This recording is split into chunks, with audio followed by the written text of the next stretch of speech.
सांख्यिकी। ये शब्द सुनते ही क्या दिमाग में आता है? शायद ढेर सारे नंबर्स, चार्ट्स, ग्राफ्स, है ना? पर क्या ये कहानी बस इतनी ही है? असल में इस एक शब्द के दो बिल्कुल अलग-अलग चेहरे हैं, दो अलग-अलग मतलब। और आज हम इसी गुत्थी को सुलझाने वाले हैं। तो चलिए सीधे एक सवाल से शुरू करते हैं। सोचिए, ऐसा कब होता है कि कोई नंबर सिर्फ एक नंबर होता है, स्टैटिस्टिक या सांख्यिकी नहीं? सुनने में थोड़ा अजीब लग सकता है, लेकिन यकीन मानिए, हमारे आज के पूरे विश्लेषण का सार इसी सवाल में छिपा है। और यहीं पे बात और भी दिलचस्प हो जाती है। देखिए, ये तो सच है कि सारी स्टैटिस्टिक्स नंबर्स होती हैं, पर हर नंबर को हम स्टैटिस्टिक्स का दर्जा नहीं दे सकते। यही वो पहेली है जिसे हम आज समझने की कोशिश करेंगे। आखिर वो कौन सी खास बात है जो कुछ नंबर्स को सिर्फ नंबर से कहीं ज्यादा, यानी स्टैटिस्टिक्स बना देती है? तो इस पहेली को सुलझाने का तरीका ये है कि हम समझें कि स्टैटिस्टिक शब्द का इस्तेमाल असल में दो बिल्कुल अलग-अलग मतलबों के लिए होता है। तो चलिए एक-एक करके इसके दोनों चेहरों से पर्दा उठाते हैं। तो ये है स्टैटिस्टिक्स के वो दो रूप। जब हम इसे सिंगुलर यानी एक वचन की तरह इस्तेमाल करते हैं तो इसका मतलब एक प्रोसेस, एक साइंटिफिक मेथड से होता है। और जब इसे प्लूरल यानी बहुवचन में इस्तेमाल करते हैं तो इसका मतलब उन न्यूमेरिकल फैक्ट्स या आंकड़ों से होता है। आसान भाषा में कहें तो एक है कैसे और दूसरा है क्या। अच्छा, तो पहले रूप को थोड़ा और गहराई से समझते हैं। जब हम स्टैटिस्टिक्स को एक वचन में देखते हैं तो हम बात कर रहे होते हैं स्टैटिस्टिकल मेथड्स की, यानी तरीकों की। ये इस बात पर जोर देता है कि डेटा को हैंडल करने का तरीका क्या है। तो इस मतलब के हिसाब से इसकी परिभाषा क्या बनती है? ये न्यूमेरिकल डेटा को कलेक्ट करने, प्रेजेंट करने, एनालाइज करने और इंटरप्रेट करने की साइंस है। मतलब ये सिर्फ नंबर्स नहीं है, बल्कि नंबर्स के साथ काम करने का एक पूरा का पूरा सिस्टम है। और ये पूरा प्रोसेस चार साफ-साफ स्टेप्स में काम करता है।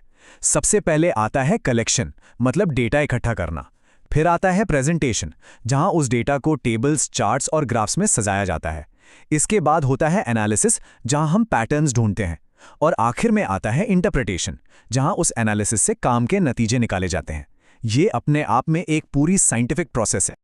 अब आते हैं इसके दूसरे चेहरे पर। जब लोग प्लूरल में स्टैटिस्टिक्स की बात करते हैं, जैसे आज के मैच के स्टैट्स क्या हैं, तो वो प्रोसेस की बात नहीं कर रहे हैं, वो बात कर रहे हैं असल न्यूमेरिकल फैक्ट्स की, यानी एक्चुअल डेटा की।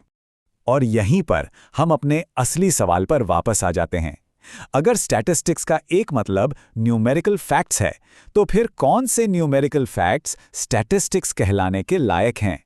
क्या कोई भी नंबर स्टैटिस्टिक बन सकता है? इसका जवाब हमें हॉरस सेक्रिस्ट जैसे विद्वानों से मिलता है। उनका कहना था कि हर न्यूमेरिकल इंफॉर्मेशन स्टैटिस्टिक्स नहीं होती। स्टैटिस्टिक्स कहलाने के लिए उस डेटा में कुछ खास गुण होने चाहिए, उसे कुछ शर्तें पूरी करनी पड़ती हैं। तो ये हैं वो 5 जरूरी शर्तें। पहली, स्टैटिस्टिक्स हमेशा आंकड़ों का समूह होती है, कोई एक अकेला नंबर नहीं। दूसरी, उन्हें नंबर्स में बताया जाना चाहिए।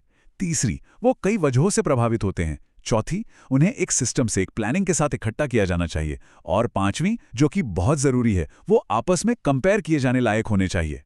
इस एग्जाम्पल से बात बिल्कुल साफ हो जाएगी। अगर कोई कहे कि एक आदमी 6 फीट लंबा है, तो ये एक न्यूमेरिकल फैक्ट तो है, पर ये स्टैटिस्टिक नहीं है। क्यों? क्योंकि ये आंकड़ों का समूह नहीं है, ये सिर्फ एक अकेली जानकारी है।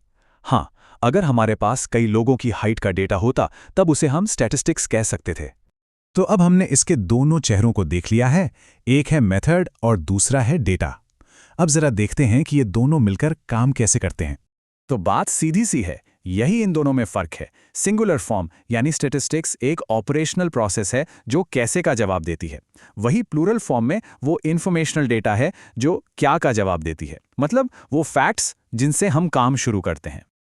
और मुझे लगता है कि ये एनालॉजी सब कुछ एक साथ जोड़ देती है। सोचिए, प्लूरल स्टैटिस्टिक्स यानी जो हमारा डेटा है वो कच्चा माल है, और सिंगुलर स्टैटिस्टिक्स यानी जो मेथड है वो एक मशीन है जो उस कच्चे माल पर काम करती है। और फिर नतीजा क्या निकलता है? एक काम का तैयार प्रोडक्ट, यानी एक मीनिंगफुल कंक्लूजन या एनालिसिस। तो अब जब ये पता चल गया है कि स्टैटिस्टिक्स के दो चेहरे हैं, एक प्रोसेस और दूसरा डेटा, तो क्या रोज दिखने वाली इस खबरों और रिपोर्टों को देखने का नजरिया बदलेगा? अगली बार जब कोई आंकड़ा सामने आए तो ये सवाल जरूर उठना चाहिए, क्या ये सिर्फ कच्चा माल है या उस मशीन का काम भी दिख रहा है जिसने इसे उपयोगी बनाया है? सोचने वाली बात है ना?